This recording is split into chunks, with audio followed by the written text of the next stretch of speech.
ایک ہندو جس کی عمر ابھی 10 سال تھی، ایک رات اس بچے نے خواب دیکھا کہ وہ اپنے باپ کی دکان پر بیٹھا ہے۔ اسی دوران کسی نے پکارا کہ مسلمانوں کے آخری پیغمبر حضرت محمد صلی اللہ علیہ وآلہ وسلم تشریف لا رہے ہیں۔ یہ ہندو بچہ حضور صلی اللہ علیہ وآلہ وسلم کے دیدار کے لیے دکان چھوڑ کر بھاگا، مگر نبی کریم صلی اللہ علیہ وآلہ وسلم بہت آگے نکل چکے تھے۔ وہ ہندو بے چین ہو گیا۔ جب اچانک آنکھ کھلی تو بسم اللہ الرحمن الرحیم۔ السلام علیکم۔ 20ویں صدی عیسوی میں بھارت میں ایک بہت ہی نیک اور پرہیزگار بزرگ حاجی عبدالرحمن رحمۃ اللہ تعالیٰ علیہ گزرے ہیں۔ وہ عمر بھر نہایت ذوق و شوق سے اسلام کی تبلیغ میں مصروف رہے۔ ان کی تبلیغ سے سینکڑوں ہندوؤں نے اسلام قبول کیا اور سینکڑوں نام کے مسلمان برے رسم و رواج کو چھوڑ کر پکے اور سچے مسلمان بن گئے۔ حاجی صاحب نے 1945 عیسوی میں بستی نظام الدین دہلی میں وفات پائی اور اسی بستی کے عام قبرستان میں دفن کیے گئے۔ حاجی عبدالرحمن رحمۃ اللہ تعالیٰ علیہ میوات بھارت کے ایک گاؤں اٹاوڑ میں ایک دولت مند ہندو بنیے کے گھر پیدا ہوئے۔ پیدائش کا سال تو معلوم نہیں ہے، لیکن خیال ہے کہ 19ویں صدی عیسوی کی آخری دہائیوں 1817 سے 1900 کے درمیان میں کسی وقت پیدا ہوئے۔ ماں باپ نے مکندر رام نام رکھا۔ مکندر رام کی عمر ابھی 11 برس کی تھی کہ اللہ تعالیٰ نے اس کو اسلام کی طرف راغب کر دیا اور پھر ایک دن اس کو اسلام قبول کرنے کی توفیق دی۔ نو مسلم مکندر رام کا اسلامی نام عبدالرحمن رکھا گیا۔ وہ کئی سال تک دین کی تعلیم حاصل کرتے رہے اور تعلیم سے فارغ ہو کر ساری زندگی اسلام کی تبلیغ کرتے ہوئے گزار دی۔ رسول پاک صلی اللہ علیہ وآلہ وسلم نے فرمایا ہے کہ اللہ تعالیٰ جس کے ساتھ بھلائی کا ارادہ فرماتا ہے تو اسے دین عالی کی سمجھ عطا فرما دیتا ہے۔ حاجی عبدالرحمن رحمۃ اللہ تعالیٰ علیہ وہ خوش نصیب انسان تھے جن کو اللہ تعالیٰ نے دین کی سمجھ عطا فرمائی، اور ان کی اس سمجھ اور تبلیغ کی بدولت سینکڑوں بلکہ ہزاروں لوگوں کو ہدایت نصیب ہوئی۔ خود حاجی صاحب رحمۃ اللہ تعالیٰ علیہ کو دین کے علاوہ دنیا کی نعمتیں بھی حاصل ہوئیں، اور اللہ تعالیٰ نے ان کو جو مال دیا اس کو انہوں نے اللہ تعالیٰ کی راہ میں خوب خرچ کیا۔ حاجی صاحب رحمۃ اللہ تعالیٰ علیہ کے اسلام قبول کرنے کی داستان بڑی دلچسپ ہے۔ خود انہوں نے یہ داستان اس طرح بیان کی ہے: میری عمر 11-12 سال کی تھی۔ میں گاؤں اٹاور کے اسکول میں پڑھتا تھا اور پڑھائی میں بہت تیز تھا۔ میرے ساتھ مسلمان لڑکے بھی پڑھتے تھے۔ میں نے گاؤں کے مسلمانوں سے اور اپنے ساتھی لڑکوں سے رسول اللہ صلی اللہ علیہ وآلہ وسلم اور آپ کا پاک نام سنا تھا۔ اس سے میرے دل میں رسول اللہ صلی اللہ علیہ وآلہ وسلم سے محبت سی پیدا ہو گئی تھی۔ میرے باپ کی دکان تھی جو گاؤں میں خوب چلتی تھی۔ ایک رات کو میں نے خواب میں دیکھا کہ میں اپنی دکان میں ہوں، باپ نہیں ہے اور میں ہی ان کی جگہ بیٹھ کر سودا بیچ رہا ہوں۔ گاؤں کی کچھ عورتیں جن میں میری رشتہ دار بھی ہیں سودا لینے کے لیے دکان پر کھڑی ہیں اور میں سودا دے رہا ہوں۔ اتنے میں معلوم ہوا کہ مسلمانوں کے پیغمبر حضرت محمد صلی اللہ علیہ وآلہ وسلم کی سواری آ رہی ہے۔ میں ان کے دیدار کے لیے دکان چھوڑ کر جانے لگا، مگر ان عورتوں نے مجھے جانے نہیں دیا اور کہا، مکندا پہلے ہمیں سودا دے دے پھر کہیں جا۔ میں نے جلدی ان کو نپٹانا چاہا، ابھی نپٹا نہیں سکا تھا کہ معلوم ہوا کہ حضرت محمد صلی اللہ علیہ وآلہ وسلم کی سواری آ گئی اور بہت سے لوگ جمع ہیں۔ میرے ہاتھ میں سودا تولنے کے جو ترازو تھی میں نے اس کو زمین پر پٹخ دیا اور رسول اللہ صلی اللہ علیہ وآلہ وسلم کو دیکھنے کے لیے دکان چھوڑ کر بھاگا، مگر جب میں پہنچا تو آپ صلی اللہ علیہ وآلہ وسلم کی سواری آگے بڑھ چکی تھی اور میں چہرہ مبارک نہ دیکھ سکا، بس پیچھے کی جانب سے صرف آپ صلی اللہ علیہ وآلہ وسلم کی گردن مبارک دیکھ پایا۔ اس سے میرے دل میں ایک بے انتہا محبت کی سی کیفیت پیدا ہو گئی۔ آنکھ کھلی تو دل میں وہی کیفیت تھی۔ میں نے گھر میں کسی سے ذکر نہیں کیا اور دل میں ارادہ کر لیا کہ میں مسلمان ہو جاؤں گا۔ صبح کو اسکول گیا، لیکن لکھنے پڑھنے میں بالکل جی نہیں لگا۔ رات جو خواب دیکھا تھا بیٹھے بیٹھے بس اس کو سوچتا تھا۔ جو پنڈت جی پڑھاتے تھے انہوں نے دیکھا کہ مجھے اپنے پاس بلایا اور پوچھا، مکندہ آج کیا بات ہے، کیوں گمسم بیٹھا ہے، پڑھتا کیوں نہیں؟ میں نے انہیں بتایا کہ میں نے ایسا سپنا، ایسا خواب دیکھا ہے۔ انہوں نے مجھے ڈانٹا اور کہا، جا اپنی جگہ بیٹھ اور اپنا کام کر۔ میں اپنی جگہ آ کر بیٹھ گیا۔ پنڈت جی نے سلیٹ ہاتھ میں لے کر نجومیوں کے طریقے پر کچھ حساب لگایا۔ تھوڑی دیر کے بعد مجھے اپنے پاس بلایا اور پوچھا، مکندہ ذرا پھر بتا، تو نے رات کیا خواب دیکھا ہے؟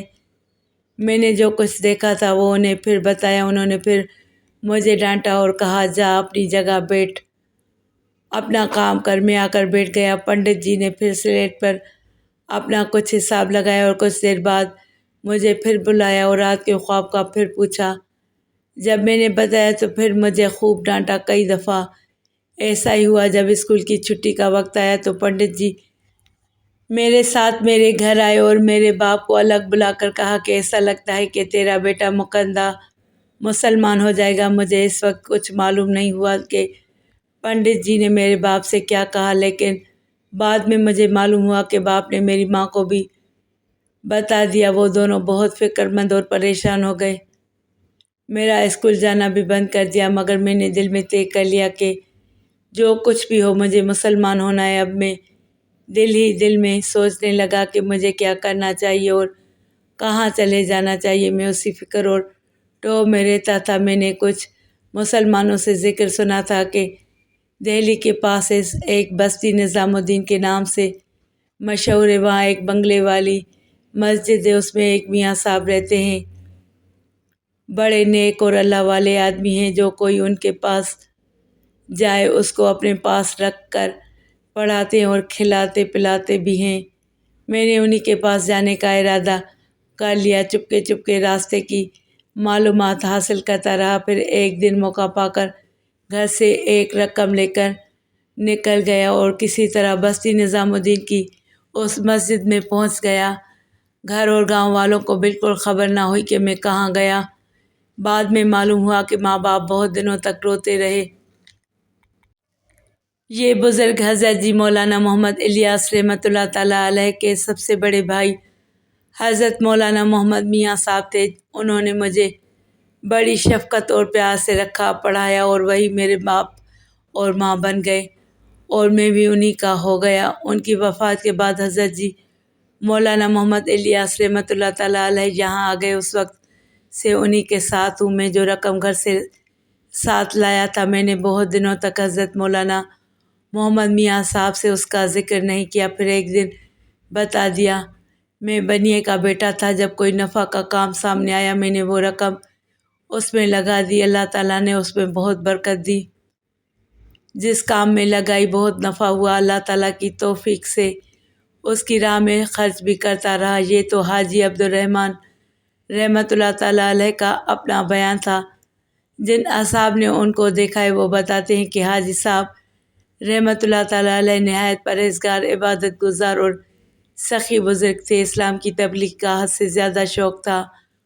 ان کی تبلیغ کوششوں سے 2000 کے لگ بھگ ہندوؤں نے اسلام قبول کیا۔ میوات کے ایک قصبہ سنگھار میں ایک بڑا دینی مدرسہ بھی انہوں نے قائم کیا تھا۔ اس پر اٹھنے والا سارا خرچ وہ خود برداشت کرتے تھے۔ اس کے علاوہ بھی وہ کئی اور اسلامی مدارس کو مالی مدد دیتے تھے۔ جو لوگ اسلام قبول کر لیتے ان کی ضروری تعلیم اور تربیت کا انتظام بھی حاجی صاحب رحمۃ اللہ تعالیٰ علیہ نے سنگھار کے دینی مدرسے میں کر رکھا تھا۔ حاجی صاحب رحمۃ اللہ تعالیٰ علیہ کے وعظ میں بڑی تاثیر ہوتی تھی۔ اکثر لوگ ان کا وعظ سن کر بری رسموں اور عادتوں سے باز آ جاتے تھے۔ حاجی صاحب رحمۃ اللہ تعالیٰ علیہ اپنی غیر مسلم خاندان والوں اور رشتہ داروں سے بھی نہایت اچھا سلوک کرتے تھے۔ وہ جب بھی ان کے ہاں جاتے ان کے بچوں میں خوب پیسے بانٹتے تھے۔ یہ لوگ بھی ان کے مسلمان ہونے کے باوجود ان کی بہت عزت کرتے تھے۔ اپنی عبادت اور دین سے محبت کی وجہ سے وہ اللہ رب العالمین کے خاص بندے بن گئے تھے اور اللہ تعالیٰ ان کی دعائیں قبول کر لیا کرتا تھا۔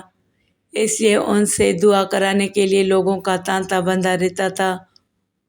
ان کی تبلیغ کا ایک دلچسپ واقعہ مشہور ہے کہ ایک دفعہ میوات کے علاقے میں ایک ہندو سادھو آ گیا۔ اس نے اپنے طریقے سے دن رات عبادت کر کے اپنے دھیان میں مصروف رہ کر اور جسمانی مشقتیں جھیل کر ایسا کمال حاصل کر لیا تھا کہ بعض عجیب و غریب کرشمے لوگوں کو دکھاتا تھا جو کوئی عام آدمی نہیں دکھا سکتا تھا۔ اس طرح سارے میوات میں اس کی شہرت ہو گئی۔ حاجی صاحب رحمۃ اللہ تعالیٰ علیہ کو اس کی خبر ہوئی تو ان کا جی چاہا کہ اس کو اسلام کے دائرے میں لائیں۔ چنانچہ وہ اس کے پاس پہنچ گئے۔ سادھو حاجی صاحب رحمۃ اللہ تعالیٰ علیہ کے مقام اور مرتبے سے واقف تھا۔ اس نے ان کا بڑا ادب و احترام کیا اور پوچھا، حاجی صاحب کیسے تشریف لائے؟ حاجی صاحب رحمۃ اللہ تعالیٰ علیہ نے کہا، آپ کو دیکھنے کے لیے آ گیا ہوں۔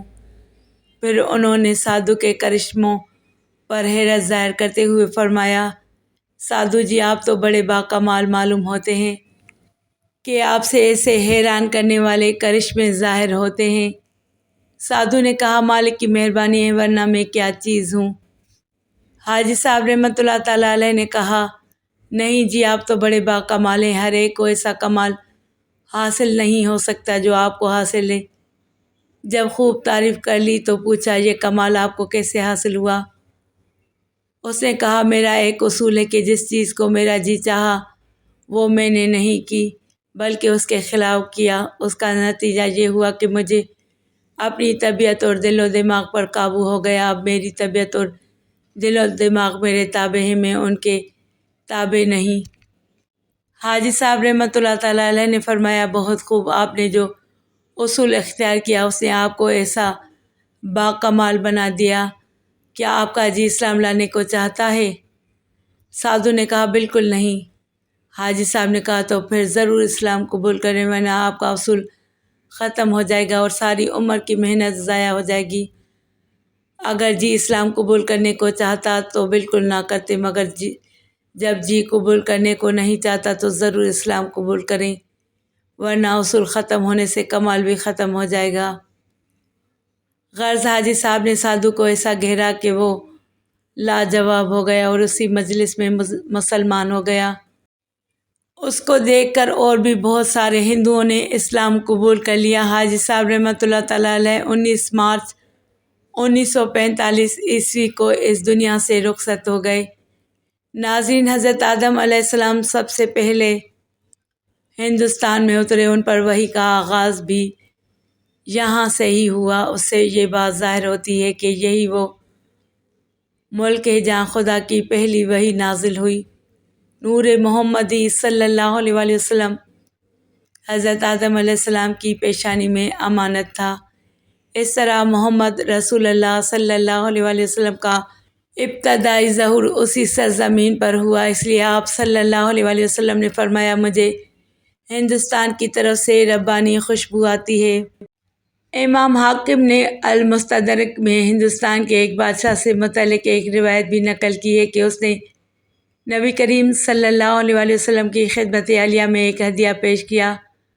حضرت ابو سعید خدری رضی اللہ تعالیٰ عنہ سے مروی ہے کہ آپ نے فرمایا کہ ہندوستان کے بادشاہ نے رسول اللہ صلی اللہ علیہ وآلہ وسلم کی طرف ایک برتن تحفے میں بھیجا، اس میں ادرک تھی۔